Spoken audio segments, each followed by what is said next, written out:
Welcome to Coconut Oil, Stardust, and Dope Vibes. I am your resident fairy godmother, Tamar Angela.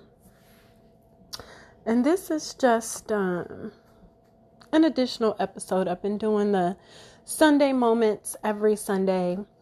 But this one I wanted to record based on a psychic download that I got. Today is Wednesday, and I got that download like 2 days ago.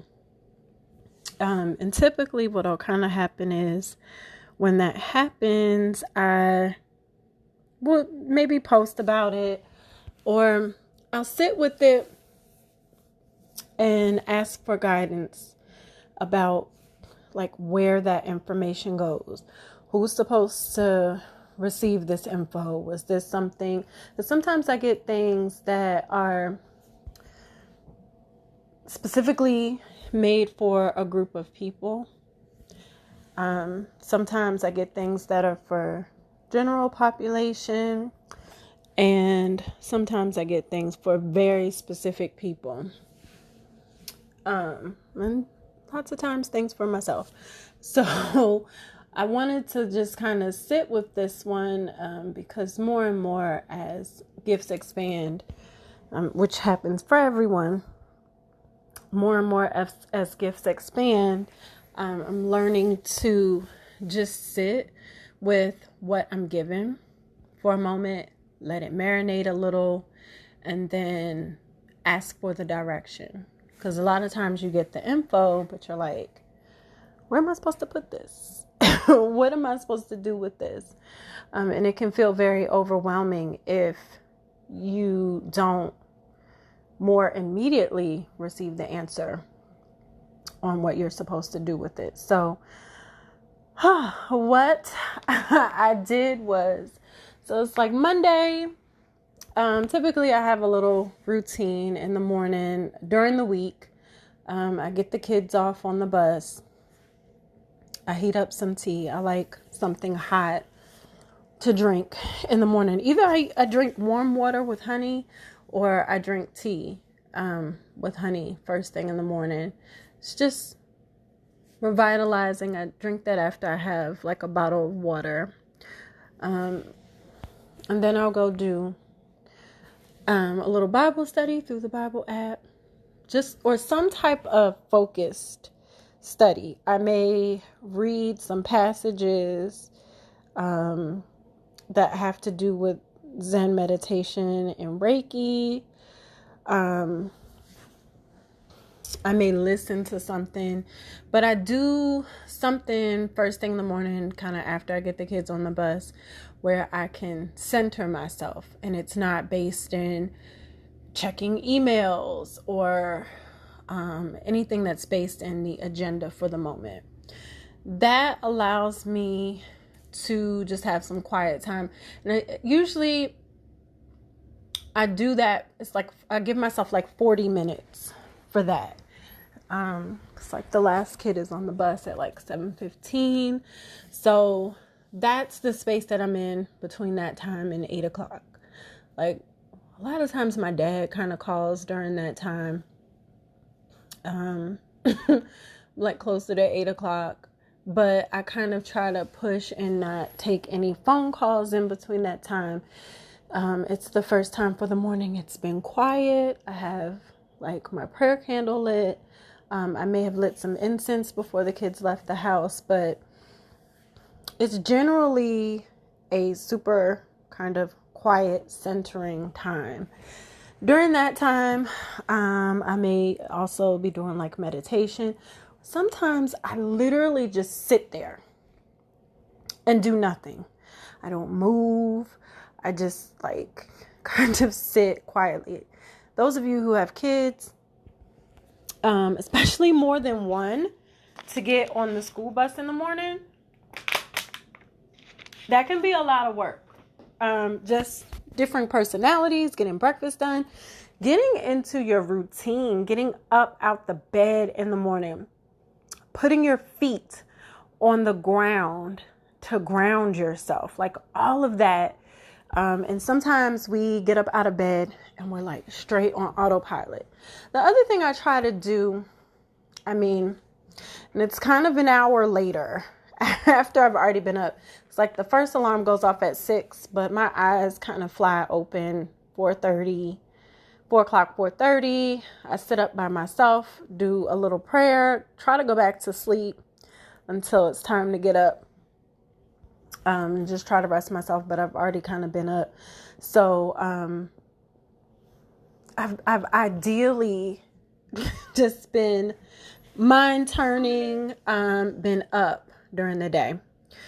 During that time of morning. So I try to leave the morning as a space where I'm as clear as possible. That just in general helps me to start my day with the least amount of anxiety, and with the most amount of focus. Because when you hop out of the bed and you're like, oh my God, what's on the schedule? I got to do this. I got to do this. I got to do this. That sustains throughout the rest of your day. And so Monday, I was just like sitting, and I was actually trying to decide what I wanted to listen to, because I usually kind of listen to something audio. Sometimes it's even an audio book. But I did Sadhguru Karma. I've done, I can't think of the name of the book. But the author's name is Rachel, and it has to do with like women making money. Oh Lord, for the life of me, I'm botching that up. But I try to listen to audiobooks during that time sometimes too, and it just kind of helps me to focus. So I was just kind of sitting and like doing a Zen meditation to help me to just clear my mind.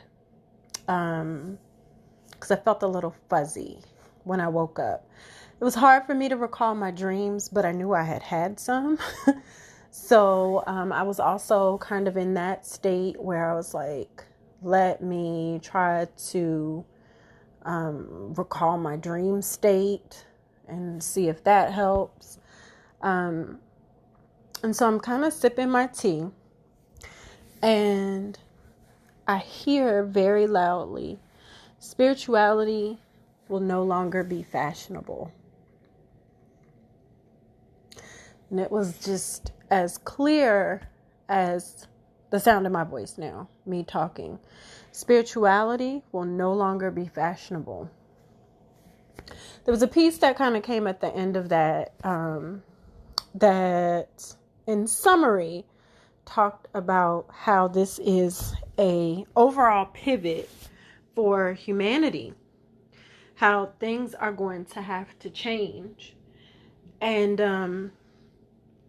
I just said, wow, because I have the inclination that coming into this decade, we would have to focus more on the entirety of the decade, how this decade is going to usher us into new energy, more than just the years. Like there was just this acute awareness for me as we came into 2020 that like none of this stuff is about the actual year.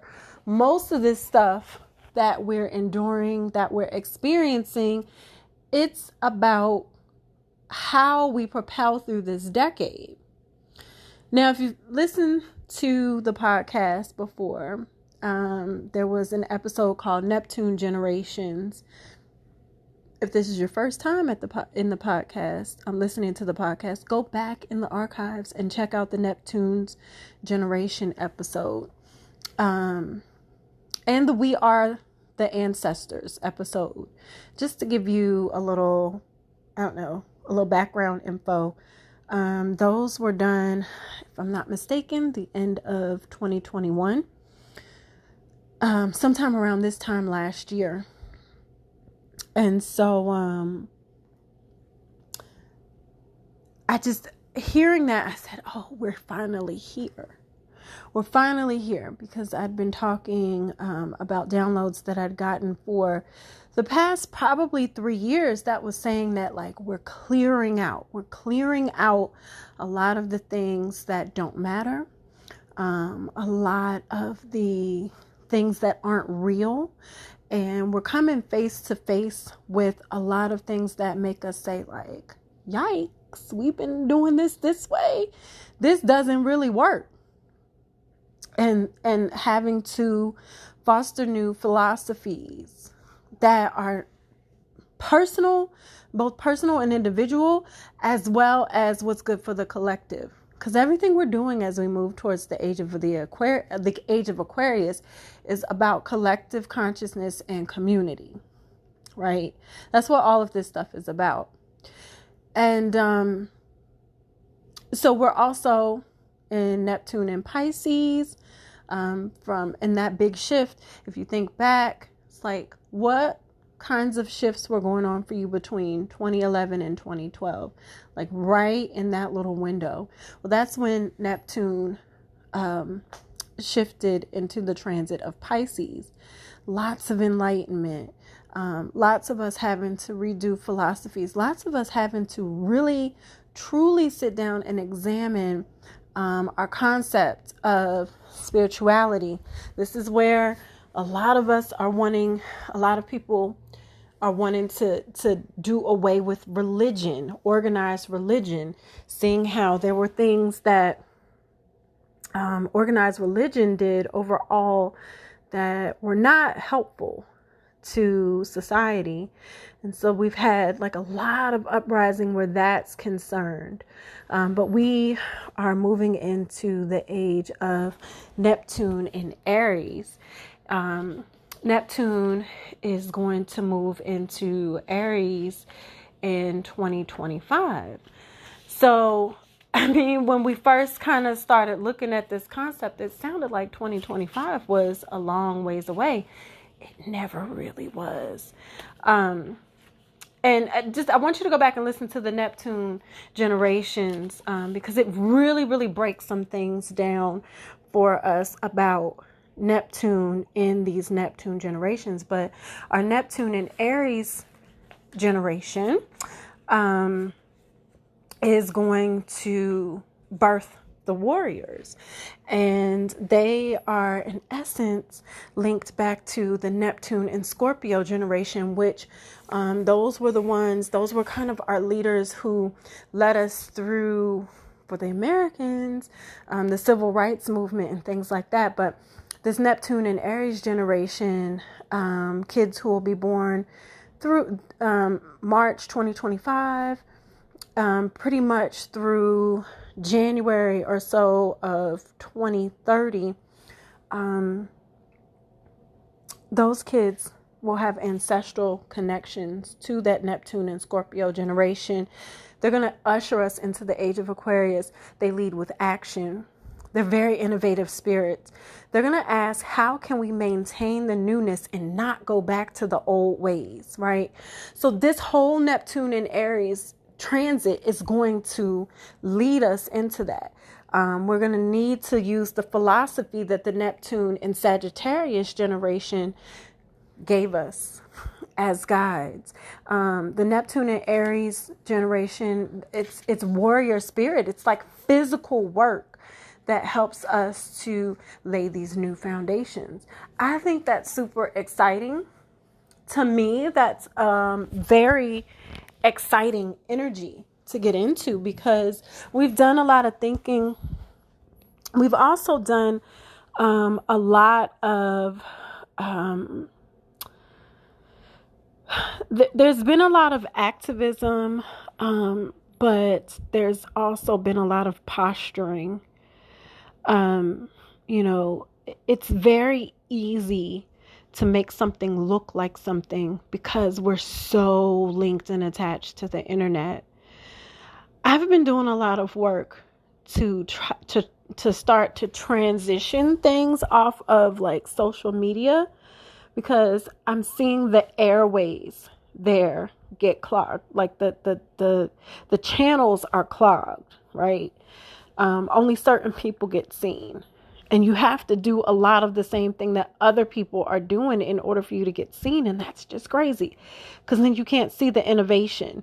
You can't see the leadership that needs to happen.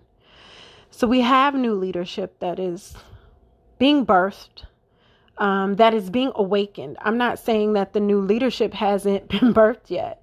It's more so there's some that are being birthed. They haven't even, incarnated, but there's a lot of leadership that is being awakened and answering their divine assignment. I was listening to an astrology podcast that I really like.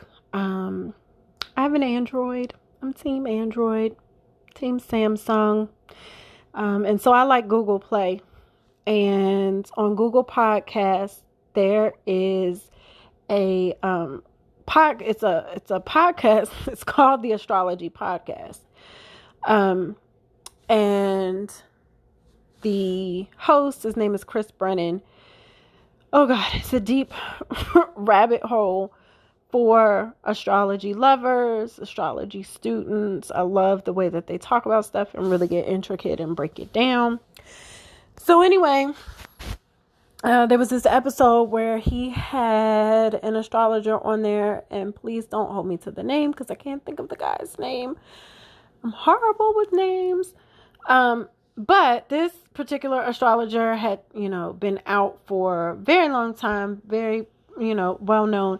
And he was basically, and I absolutely forget which episode this was, but they were talking about a lot of the literature that has been out about astrology. And one of the things that the guest was saying, he was like, well, pretty much anybody can write about astrology, but way back in the day, there would only be but so many books that you could study. There were the foremost experts when it came to all of this stuff.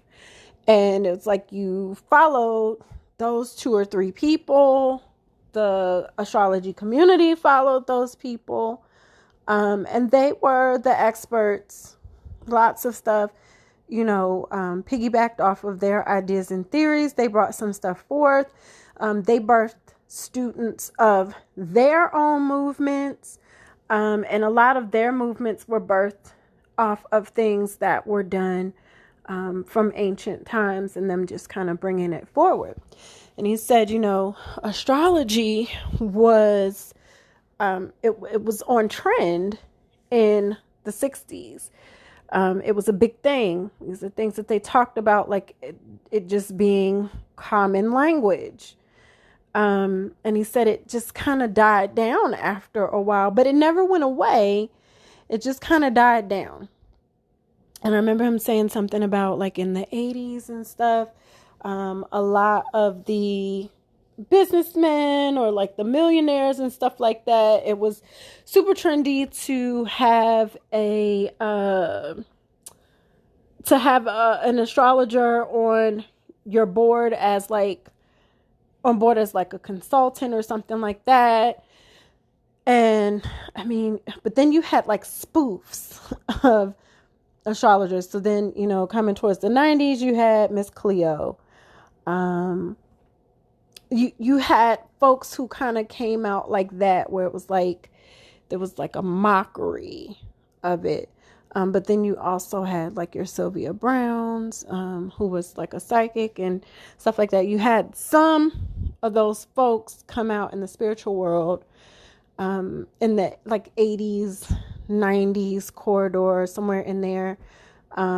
It still trickled through, but he was saying that it wasn't as large as it was in the 60s. And you still had that space of only X amount of people are publishing books and literature. Because, we had to get up and go to the library for stuff. People were selling encyclopedias door to door. And finally, they start selling the encyclopedias at the grocery store, and your mom would be like, oh, go to the store and see if you could pick up volume number 39, because we got volume 38 and 40 but the salesman didn't have 39. Like, this is where we were informationally, right? And he was saying now we are in an age where everybody can have an opinion, everybody can have a platform. And so he said, you're flooded with people who are teaching astrology based on their own philosophies, based on how they see things, based on how they interpret things. And he said it's not necessarily a bad thing, but it's not necessarily a good thing. Because people can come on and say, oh, well, I like to do this. And that thing be totally contrary to what the well-respected astrology community does. And this person just kind of go rogue and say, well, I want to do this. I want to put this out there. I want it to look like this. I want it to be like this. And it's kind of like, yeah, but you kind of sort of can't make up what you want to make up. But he said, there's so much out there. There's books on every shelf now, books at every bookstore. Like, you can get all of this stuff everywhere. And I was like, God, that's so true. Same thing with just walking into stores. Like, everywhere I look, there's stores, metaphysical stores. Everybody sells crystals. So it's nice to have it in large supply, because it's interesting, because I'm here in Atlanta and God, there's like a metaphysical store on like almost every side of town. Like, there's one everywhere. But then when I kind of ask my friends that live north, I'm like, yeah, just go to the store. You could get whatever. And they're like, no. Like, we don't have that kind of access. So I always thought it was interesting that I pretty much live in the Bible Belt.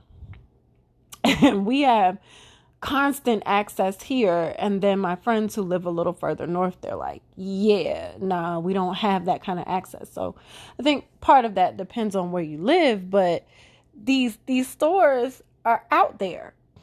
And I've walked into some and the energy was horrible. And I'm thinking, people are in here buying from these folks. This energy is horrible. Looks pretty though. The energy from the staff sucked. There's one place, they barely wanted me to ask any questions. It looked really pretty though. Stuff was overpriced. And I'm like, well, where'd you guys source this from? Or where'd you get this from? Because this kind of stuff makes a difference. And they just didn't want to answer. It's like, oh, okay, I get it. You got your candles and say that the candles are work, but we're not allowed to ask who did the work. Interesting. Okay. And now the trendy thing is to have a metaphysical store. And then it's like, oh, but we have a reader here too that does this. That makes sense. Because people are going to come in and kind of ask for a reader too. So, it makes sense, but who's there reading, like, energetically, what's going on? So a lot of things have become trendy. It's become trendy and I've talked about this before, to have a certain look. Everything is uniform, right? Everybody sells sprays and there's just no short supply of any of this stuff. There's like a short window when I had a TikTok account that I logged into. I can't even think of what the login is at this point. And I found this one lady, she was doing readings. Oh God, there were like 1 million people liking and on there. And I'm not saying that really, there was like 1.5 million people on on her, I think she was doing like a live or something. And I'm like, God, her energy is horrible. Oh my gosh, her energy felt so erratic. I wasn't feeling the energy from the the audience, it was her, something about her. And I'm like, and then she's asking these questions, and the stuff she was given was super general. And I was like, oh my gosh. I've also found very real and genuine folks who study their gift, who have teachers, genuine people who the tarot and the oracle cards actually called to them. Because that's what happens. I mean, you can learn archetypes online. You can learn the stories online, but tarot and oracle, it calls you. You'll be able to pick up any deck, hold the deck, and know what's in the deck without reading the guidebook, if you're supposed to be presenting tarot and oracle.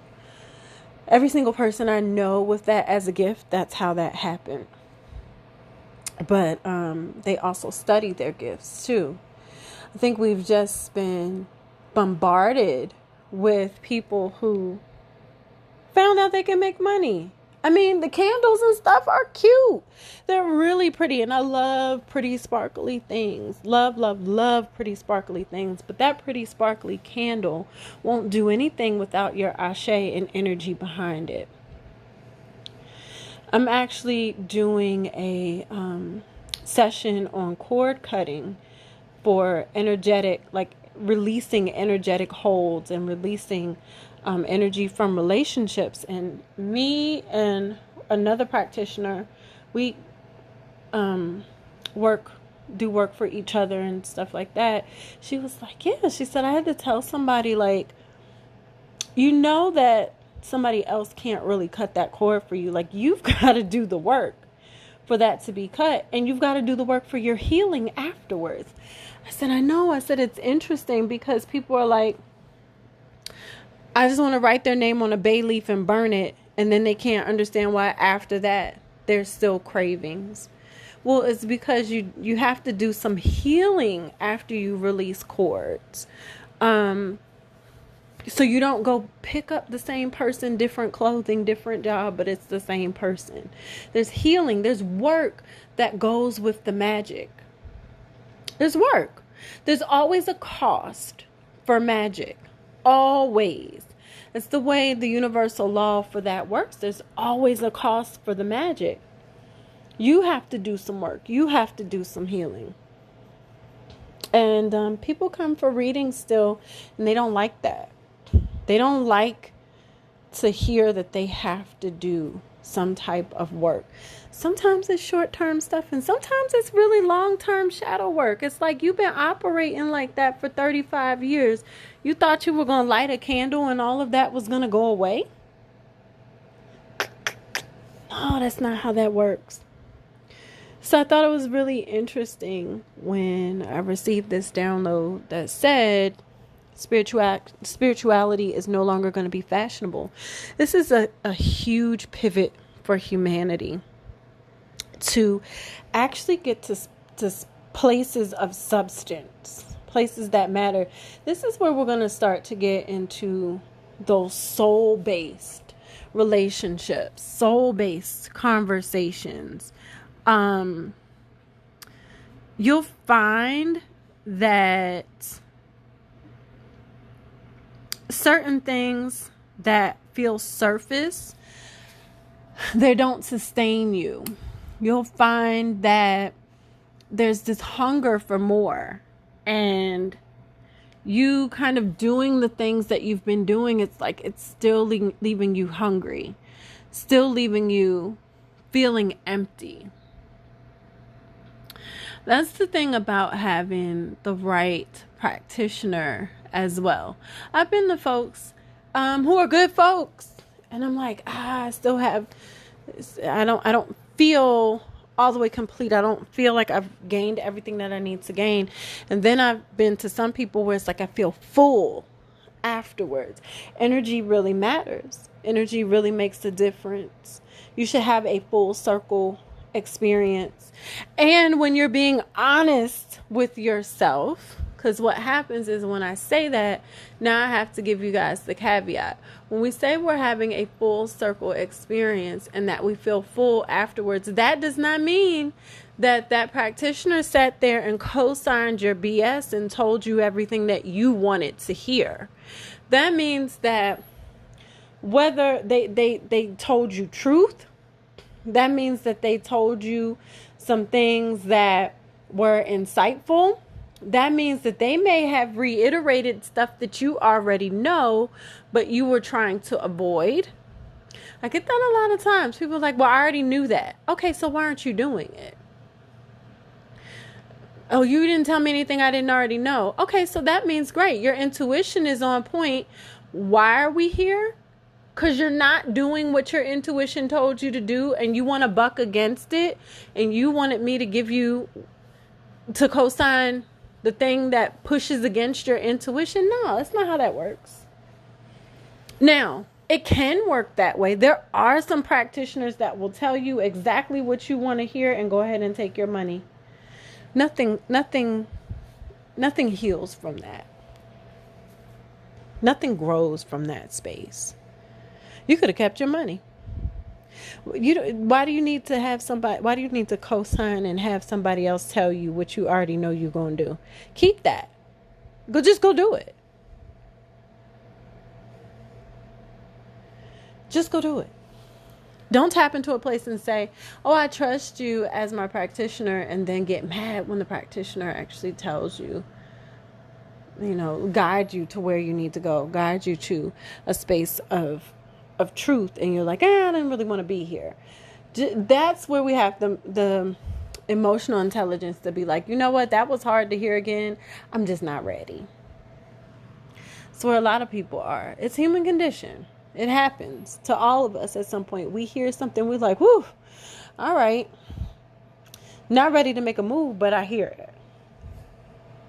So this is going to be an interesting space for the next,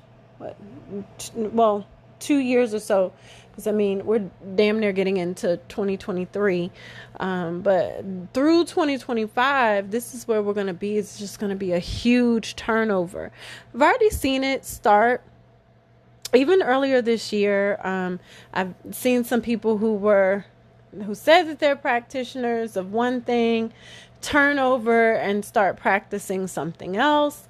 I've seen some just kind of say, well, I practice this, and then denounce it and say, oh no, I really want to be over here. It's like the authenticity is not there. The consistency is not there. So you have to really be careful about where you're choosing to go get served. Discernment is key. Intuition is key, but asking questions is so important. If you find a practitioner and people ask me questions all the time. Who do you believe in? Where are you getting the messages from? But if you follow me, you know the answer to that, because I'm very clear about that. Even for new clients and things like that, I have a little chat with you beforehand and just kind of clarify things. So if you get in with a practitioner who doesn't want to answer your questions or anything, I would be super leery of that. I would also watch who those other practitioners hang around, associate with. Do those practitioners tend to get into a lot of drama? Do they have a lot of things that are lacking? That's problematic. I'm not saying that your practitioner has to have everything all the way together, because we are here in a human condition, but you really want to follow somebody whose philosophies make sense. I'm not saying that you have to agree with everything that they're saying, but just energetically, there has to be a reason why you're following. There's a reason why you were drawn there. There's something maybe for you to learn. There's something maybe for you to partake in. I've had a lot of people, which I think is strange, but I've had a lot of people who follow me and then they're contrary as hell on my posts. It's like, why are you following me just to be contrary on my posts? Just don't even be over here. If nothing I say resonates with you, if the downloads I get don't resonate with you, then why are you here? 9 times out of 10, I find that the people who are being contrary, they really see a reflection of themselves, and they're not actually bucking against me. They're bucking against that reflection that they see in themselves. When I find myself drawn to a certain place, I've learned to say, why am I here? Like, what makes me so curious about this? Why does this keep popping up on my radar? Let me look at this. When something kind of irks me, or I'm drawn to a space and I'm like, God, but this person irks my soul, but I'm drawn there. I'm like, what is it that I need to look at? Sometimes it's a space in myself that is drawn there, and I need to clear that space out in order for some growth to occur. Sometimes that person is displaying a space of growth that I need to step into, and the fight is within myself, where I'm like, I've been fighting that. I've been resisting it, thinking, oh, it's too big, or this is too overwhelming, or do I have time for this, or did I really hear this calling? Because these are human condition things, right? And then I'm drawn to this other person who moves a little bit more freely, or, does this thing. And I'm like, why am I over here? And then I look at it and I'm like, oh, okay, I see it. Spirituality is no longer going to be fashionable. It's not going to be a trend anymore. It's going to be a lifestyle. And this is where that pivot for humanity is going to be so key. Because there's a space where we need to start coming together in community, in empathy for others, compassion for others. Just being open to our fellow mankind. Having more balance, having more harmony. We need to open doors where we see more positive reflections. There's a lot of change that's coming. But before that, things are going to get shaken up. It'll be a little bit more tumultuous. And I don't know, I'm an irritable person from time to time. Things just quickly get under my skin. So when I describe things like that, I think there's like really the space where we're just going to be like, my God, people are still over there. Like, what are they doing over there? What is going on? Like, why don't they see this? It's easy to get frustrated with people when you feel like they haven't received the lesson or absorb something, some type of knowledge. It's super easy to get frustrated. But compassion, having more compassion, will put us in a space where we understand that people come to knowledge and understanding when they need to, and precisely right on time. I feel good about this conversation. This is probably part 1. I'm just gonna go out on a limb and say that this is probably part 1 of probably 5 parts. We're gonna have to continue this conversation and keep talking about it as developments occur. I want to know more about what you think. This is going to be posted on the blog through, you can access it through Apple Podcasts, Google Podcasts, but I'm also going to post it on my Love blog, which is on Substack. It's tamaraangela.substack.com. That is the Love blog. Please go over there and make sure you join the blog. There is a free setting for you to join, and then there's also an upgraded setting that is $5 a month, where you get more intricate conversation about astrology, how to apply and use astrology in your daily life to guide you, as well as psychic downloads and insight. I'm having a very specific conversation there for people who want to listen, who want to be led, who want to be guided, and who want to discuss that. So, but join the blog over there. It's tamaraangela.substack.com, SUBSTACK. And because, like I said, I'm trying to transition a bit more off of social media, and I like the community over there. There's lots of good stuff to read that's highly curated. So thank you for joining me on this episode of Coconut Oil, Stardust, and Dope Vibes. I am your resident fairy godmother, Tamara Angela.